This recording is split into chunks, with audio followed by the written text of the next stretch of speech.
I evo nas u prvom ovogodišnjem dnevnom pregledu Kriptoversa. Vraćamo se nakon kraće pauze i svima vam želimo sretnu i uspješnu 2026. s naravno puno novih rekorda kriptovaluta koje držite u svojem portfelju. Godina je za digitalnu imovinu počela dobro nakon razočaravajućeg zatvaranja 2025. koja je postala prva post-halving godina u povijesti u kojoj je Bitcoin godišnju svijeću zatvorio u crvenom. A mi vam danas, između ostaloga, donosimo buđenje kripto tržišta u 2026. Bitcoin iznad $93.000. Geopolitički šok prošao bez panike. Američka intervencija u Venezueli nije izazvala bijeg investitora. U kriptokuloarima se pojavile glasine o venecuelanskih 600.000 BTC-ova, mit ili potencijalni supply šok. Vraćaju se priljevi BTC ETF-ova, $471 milijun u petak, najveći jednodnevni plus od 11.11. Je li mini bear market gotov? Ostanite s nama u dnevnom pregledu. Samo ovdje, samo na cryptoverse.hr.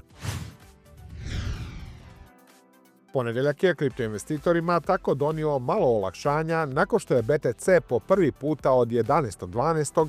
probio razinu od $93.000. Hoće li rast koji traje od početka godine i koji je sada najduži od početka 10. mjeseca potrajati, ostaje za vidjeti, ali razloga za umjereni optimizam svakako ima. Primjerice, na najvećoj svjetskoj burzi opcija Deribitu primjetan značajan porast oklada da će se vodeći kripto do kraja mjeseca vratiti na šesteroznamenkaste vrijednosti. Sukladno tome, Markus Thielen, osnivač 10x Researcha, smatra da se raspoloženje na tržištu poboljšava, a Bitcoin i Ethereum prelaze u bikovski trend.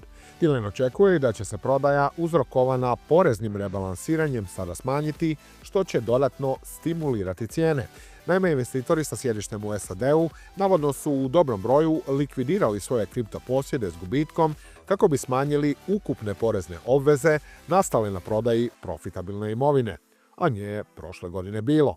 Pa su tako Bitcoin nadmašili i dionički indeksi, a pogotovo zlato i srebro. BTC 2025. završio u minusu od oko 6%.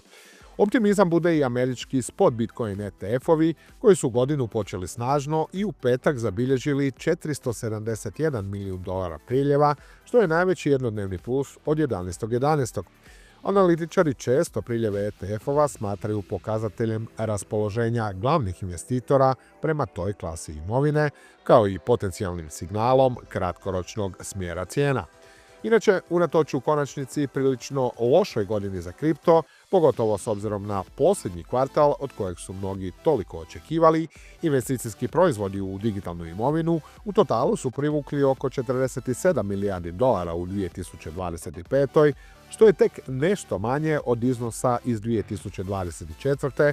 u kojoj je vladao snažan hype usred pokretanja prvih spot kripto ETF-ova, naravno onih Bitcoinovih.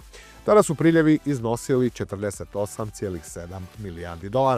A u pogledu optimizma možda je najznačajnije što je Bitcoin, ali i ostatak digitalne imovine, ostao stabilan i snažan, dapače mahom i rastao, unatoč nedavnom geopolitičkom šoku u vidu američkog hapšenja venezuelanskog predsjednika Nicolasa Madura, jer rizična imovina inače ima tendenciju naglih padova kao odgovor na geopolitičke krize ili makroekonomske nepovoljne utjecaje.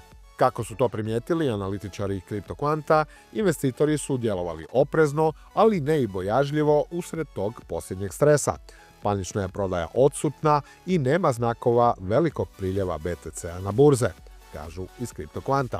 Treba reći da tu postoje neke teorije da je pad izostao radi glasina da je Venezuela tiho gomilala Bitcoin kako bi prkosila sankcijama i da navodno kontrolira čak 600.000 BTC-ova vrijednih otprilike $55 milijardi. Naime, spekulacije su da bi se taj BTC mogao zamrznuti kao zaplijenjena imovina i dodati u strateške rezerve SAD-a. Kada bi se ove teorije pokazale točnima, radilo bi se o ogromnom šoku sa strane ponude i naravno snažnom katalizatoru rasta cijene.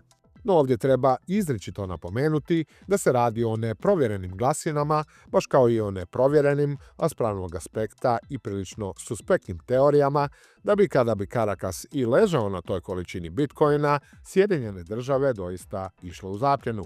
A treba i pričekati i vidjeti što nas dalje čeka u tom geopolitičkom kontekstu i hoće li, u slučaju nekih daljnjih eskalacija, kripto i dalje odoljevati.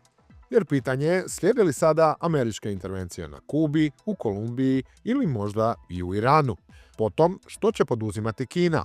Je li došao red na Tajvan? Kako će se rasplesti rat u Ukrajini i što čeka Europu. Sve su to faktori koji će dobrim dijelom definirati ne samo neke nove odnose u svijetu, nego i kretanja na financijskim, pa tako i na tržištu digitalne imovine. U svakom slučaju, kripto se trenutno drži čvrsto i pokazuje znakove potencijalnog izlaska iz, uvjetno rečeno, mini bear marketa aktiviranog najmasovnijim likvidacijama u povijesti ove klase imovine od 10.10. prošle godine. A vidi se to i po CoinMarketCapovom indeksu straha i pohlepe, koji je porastao na 42 boda, označavajući tako izlazak iz straha i ulazak u neutralnu zonu prvi puta od 28. listopada. A nastavljaju se i spekulacije tko će biti izbor Bijele kuće za novog predsjednika federalnih rezervi. Očekivanja su da bi odluka trebala biti objavljena do kraja mjeseca, a prema platformi za predviđanja Kalshiju i dalje je glavni favorit za nasljednika Jeroma Powella sa 41%, Kevin Hassett, tek tik ispred imenjaka Warsha koji ima 40% šansi. Objava bi tako mogla doći prije sastanka Fedovog odbora za otvoreno tržište ili FOMC-a, koji će 28.1. donijeti odluku o visini kamatnih stopa u SAD-u. Kako sada stvari stoje, prema FedWatch alatu CME grupe, stope bi trebale ostati na sadašnjih 3,5 do 3,75%. Svako iznenađenje u vidu rezanja kamata bilo bi snažan katalizator za kripto prostor, jer niže kamatne stope u pravilu podižu apetit za rizičnom imovinom među kako malim, tako i institucionalnim ulagačima. A najveći korporativni vlasnik Bitcoina, unatoč svim problemima, ne posustaje s gomilanjem. Strategy je tako obavio još jednu tjednu kupnju i akumulirao novih 1286 BTC-ova za $116 milijuna. Kompanija sada posjeduje 673.783 komada koje je stekla za $50,55 milijardi po prosječnoj cijeni nešto višoj od $75.000 po Bitcoinu. Strategy je povećao i svoju rezervu u američkim dolarima za 62 milijuna na 2,25 milijardi dolara. Rezerva je namijenjena za isplatu dividendi i kamata na dugove. Sve ovo dolazi uoči odluke MSCI-a sljedeći tjedan trebaju li tvrtke koje više od 50% imovine drže u kriptu ostati u njegovim globalnim indeksima. Ako bi Strategy bio izbačen, to bi dovelo do milijardi dolara odljeva i snažnog pritiska na cijenu dionice, koja je u 2025. godini pala za 50%. I samim time ponovno pritiska na MNAV, koji se sada s današnjim rastom dionice u jednom trenu iznad $160 ponovno vratio iznad 1, ili sasvim točno na ravno 1. A i altovi su se prilično oporavili u ovih nekoliko dana nove godine. I dalje su daleko od svojih cjenovnih rekorda, ali trend ohrabruje. Što se najvećeg tiče, Ether je u trenu snimanja ove emisije na domak $3.200 i s regulatorno-legislativnom jasnoćom koja bi ove godine trebala stići u SAD-u, perspektiva doista nije loša. Pogotovo imajući na umu i značajan tehnološki napredak koje je vodeći alt blockchain ostvario u 2025. a koji je osnivač Ethereuma u svojoj novogodišnjoj čestici podcrtao na X-u. Vitalik Buterin tvrdi i da je Ethereum riješio blockchain trilemu i to ne na papiru, već s aktivnim kodom. Vitalik je ponovio i viziju Ethereuma kao svjetskog računala, sugerirajući da će se napori kretati prema tom smjeru u bliže budućnosti. Ethereum, kao kičma nekog novog ili paralelnog financijskog sustava, više doista ne zvuči toliko nerealno. I ne samo to, kako kaže prvi mozak Ethereuma, gradimo decentralizirane aplikacije koje rade bez prijevare, cenzure ili uplitanja trećih strana. Aplikacije koje prolaze test odlaska, aplikacije koje nastavljaju raditi čak i ako izvorni programeri nestanu. Aplikacije gdje, ako ste korisnik, ne primjećujete ni ako Cloudflare padne ili čak ako Sjeverna Koreja hakira cijeli Cloudflare. Aplikacije čija stabilnost nadilazi uspon i pad tvrtki, ideologija i političkih stranaka. I aplikacije koje štite vašu privatnost. Sve to za financije, ali i za identitet, upravljanje i bilo koju drugu civilizacijsku infrastrukturu koju ljudi žele izgraditi. Zvuči odlično, zvuči upravo u skladu s etosom kripta.